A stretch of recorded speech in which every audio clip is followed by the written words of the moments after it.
Malam ini terasa gerah, mata begitu sulit untuk dipejamkan. Semakin gelisah saat mengingat kontakku telah diblokir Damian. Tak ada harapan lagi untuk berjumpa dengannya. Walau hanya sekedar bertegur sapa, harapan yang sia-sia. Sungguh aku tak kuasa melupakan saat-saat bahagia bersamanya.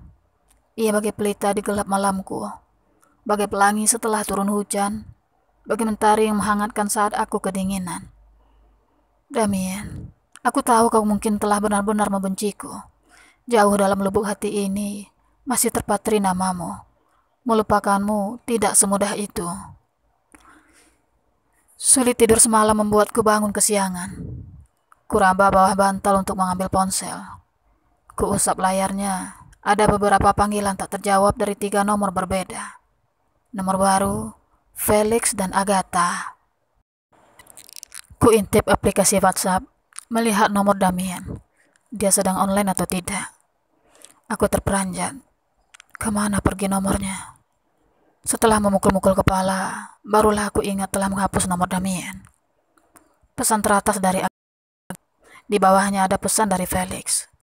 Kemudian pesan dari nomor baru. Selamat malam Nona. Nona belum tidur? Ini saya Alexi.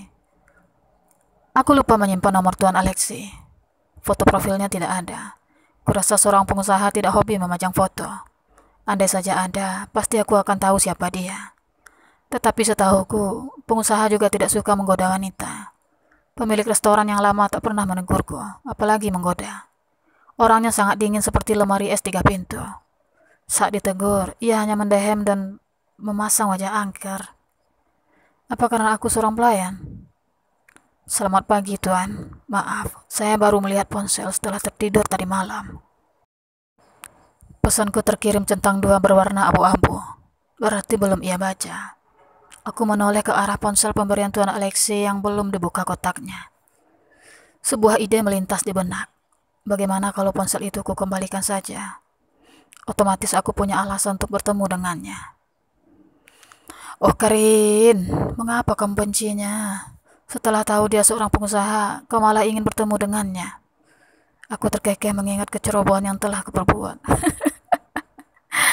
Bersikap tak baik pada orang yang belum dikenal. Kurasa ini normal. Karin, kau baik-baik saja. Aku dengar dari Felix, kau bertemu dengan Damian. Tanya Agatha melalui pesannya. Iya, Aga. Aku bahkan telah membuat hidungnya berdarah. Balasku. Pesanku centang biru. Agatha sedang tidak sibuk. Bahkan kulihat ia menulis pesan balasan. Aku tahu, Kar. Itu yang membuatku khawatir. Apa kepalamu sakit? Tidak. Aku baik-baik saja. Sakit di kepalaku tak seberapa. Sakit di hatiku inilah yang begitu sulit untuk mencari penawarnya. Aku terharu melihat perhatian Agatha. Aku saja tak pernah memberi perhatian padanya. Agatha adalah seorang teman yang luar biasa. Apakah butuh sesuatu? Balas Agatha. Tidak, aku hanya sedang ingin sendiri. Baiklah, kalau butuh sesuatu, hubungi aku, oke? Oke, Aga. Giliran pesan dari Felix kubaca. Ada 2 pesan darinya. Selamat malam, Kar. Aku telah memberitahu Agatha tentang pertemuan kita dengan Damian. Maafkan aku. Apa kau sudah tidur? Maaf telah mengganggumu. Semoga mimpi indah. Disertai emotikon senyum. Aku menghela napas dan meremas rambut dengan kedua tangan. Setelah beberapa kali jalan dengan Felix, mengapa tak kurasakan apa-apa? Tak ada getaran atau desiran. Yang melintas saat berjalan dengannya hanyalah bayangan Damian. Tidak apa-apa, Vel. Aku juga berencana memberitahu Agatha. Dia sahabatku. Tentu akan diberitahu apa saja yang kualami. Maaf baru membalas pesanmu. Aku baru bangun tidur. Sepertinya Felix sedang menunggu pesan dariku. Saat kukirim, langsung ia baca. Lalu kulihat ia menulis pesan balasan. Apa kepalamu masih sakit? Tidak, jangan khawatir. Aku baik-baik saja. Apa aku boleh main ke sana? Apa kau tidak bekerja? Aku akan mengambil cuti bila perlu. Tidak usah, Felix. Aku sedang ingin sendiri. Oke, baiklah. Semoga harimu menyenangkan, Karin. Hari-hari menyenangkanku telah musnah, Felix. Saat ini aku sedang tenggelam dalam nestapa. Cinta pertama menggores luka yang begitu dalam. Luka tak berdarah. Kejamnya isi dunia memperlakukanku. Putus cinta, kehilangan pekerjaan, Mereka kompak membuatku kecewa. Perut sudah berbunyi. Kulihat penanak nasi tak ada isi. Jika dimasak dulu, rasanya sangat lama. Kupikir patah hati membuat perut ikut mengerti. Ternyata tidak. Mengapa orang lain saat patah hati tak merasa lapar? Dasar perut orang susah. Maunya diisi saja. Tak peduli ia patah hati yang kurasa. Setelah sarapan yang kesiangan di restoran cepat saji di sekitar kamar kos, aku berencana menemui Edmond di restoran Westwarek. Sekalian mengembalikan ponsel yang dikirim Tuan Alexi. Tak punya kendaraan mengharuskanku menggunakan jasa busway.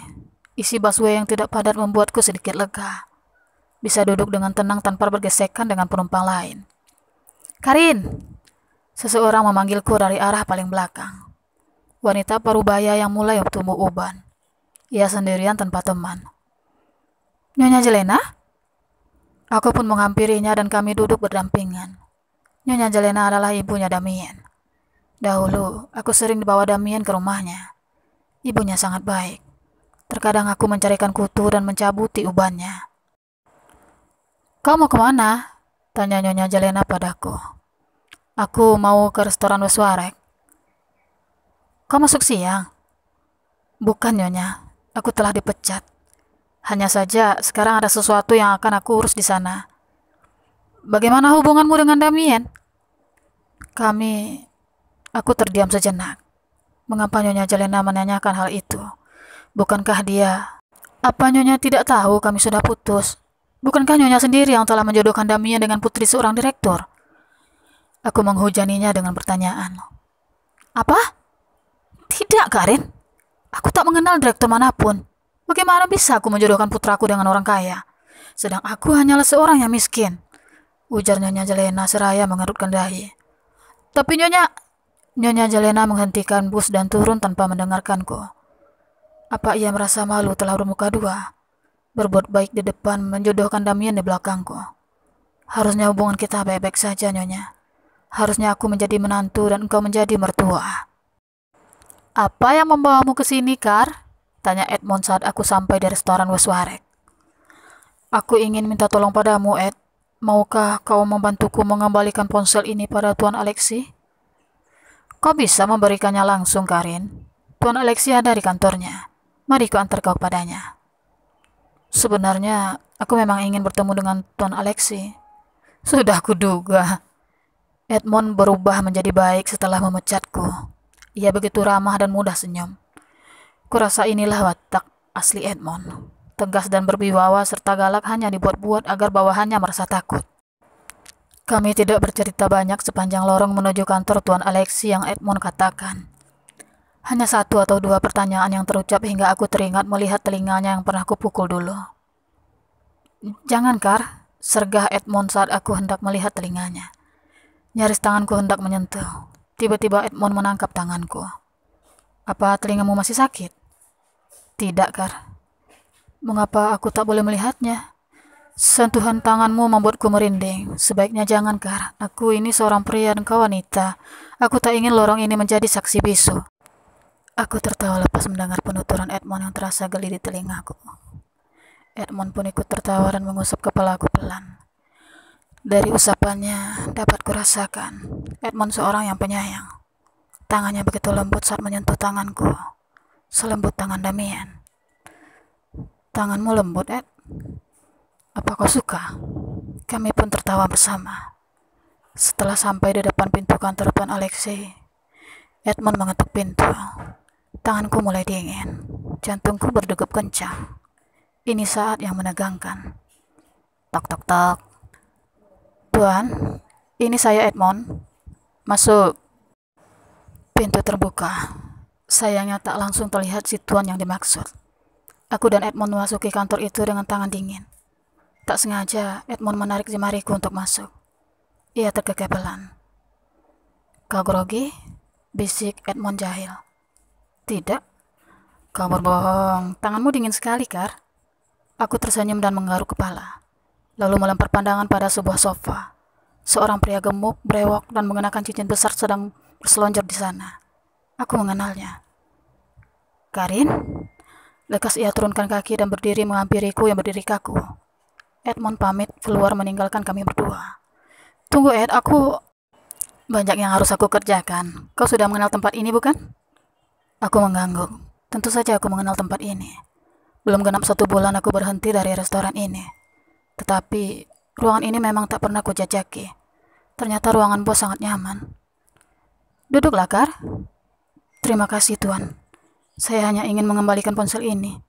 Ucapku seraya mengelurkan ponsel itu ke arahnya. Ambillah untukmu. Aku tak membutuhkan ponsel itu.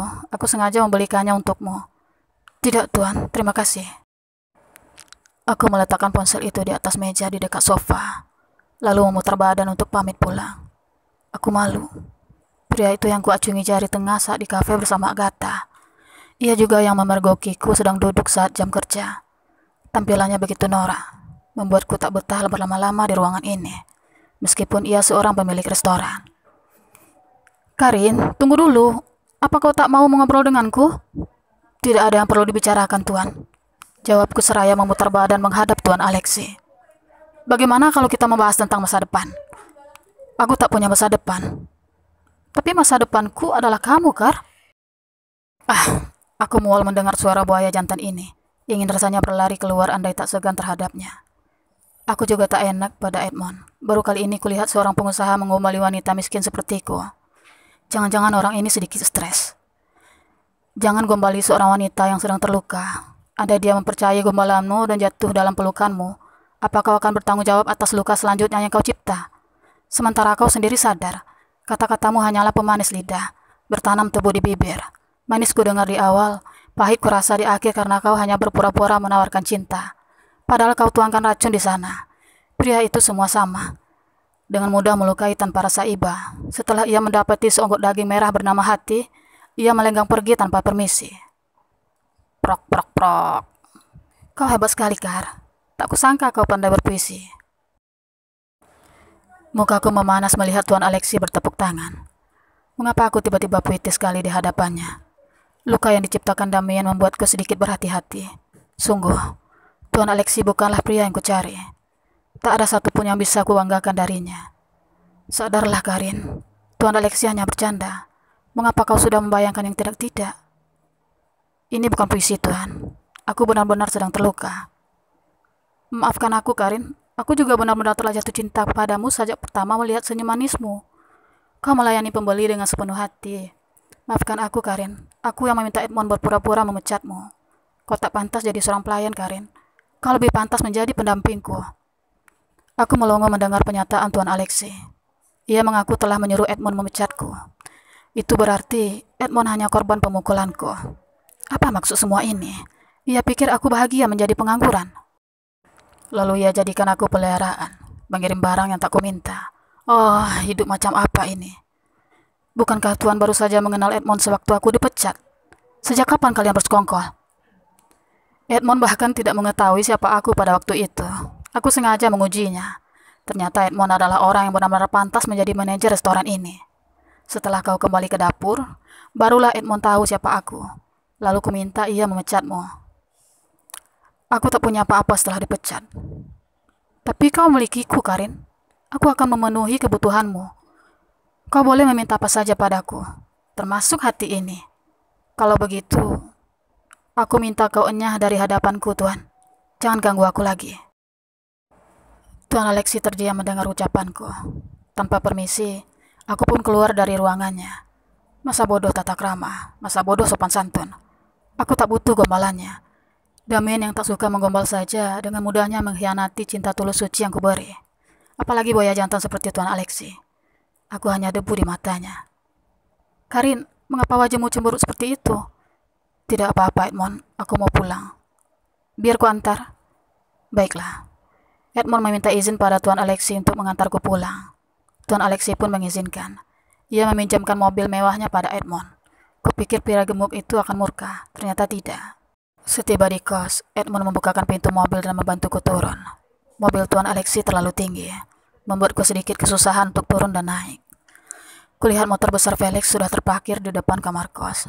Ia pun tengah duduk sendirian di depan pintu. Felix? Kau bilang ingin sendiri. Nyatanya kau jalan dengan pria lain. bersambung. Jangan lupa nantikan part selanjutnya ya. Jangan lupa like, comment, dan subscribe. Terima kasih. Assalamualaikum warahmatullahi wabarakatuh.